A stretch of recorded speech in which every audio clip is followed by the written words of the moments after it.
I'm okay. I'm okay. By now, thousands of people have watched this video. It shows a 14-year-old boy in what his family's calling a traumatizing run-in with a Buckeye police officer. ABC 15 investigator Dave Biscobing was the one who broke this story yesterday. And tonight he's about to take you inside the police investigation to show how Buckeye police handled this before the video became public. Day. Yeah, Steve, in a press conference yesterday, Buckeye PD backed their officer, David Grossman, and released an incident report of what happened. Well, we got our hands on the full internal investigation that cleared him. But before we get into all of that, let's first watch again why we're here in the first place. What's going on? Me? Yeah, what are you doing? Good. What are you doing? I'm skimming. What?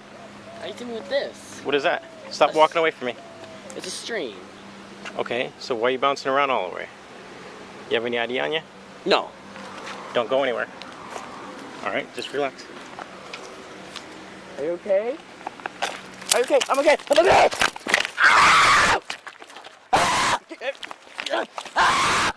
Stay down. I'm okay. I'm okay. The boy is 14-year-old Connor Leibel, who suffered scrapes to his back, arms, and neck. He's fighting with me. What's going on? Do you know him?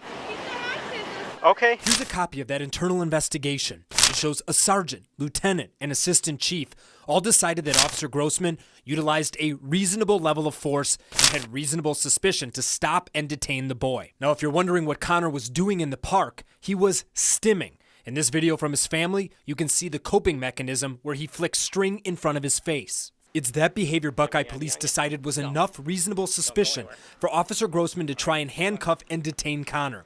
That, plus the fact Officer Grossman claimed that this park is often frequented by juveniles who do drugs. Do we know if the town square area of Verrado is an area where people do inhalants out in the open often?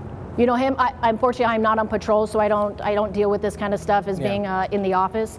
But he does note that he has seen that in the Verrado area. For the past 2 years, we got Buckeye PD's calls for service for the entire area of this park, including 5 intersections and many nearby businesses. Without reading every one of these reports, it's not clear if the calls back up Officer Grossman's claim. There's nothing specific about kids and drugs, just 2 for intoxication and dozens of generically labeled calls for juvenile problems. So we asked people who work in this area every day.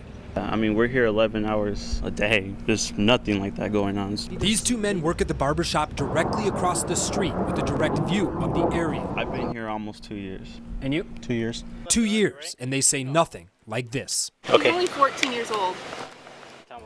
Now, if you're wondering about the boys' family and what they have to say about all of this, they're demanding answers, accountability, and training for Buckeye officers. And soon everyone will hear directly from them because I'm sitting down with them for an interview later this week.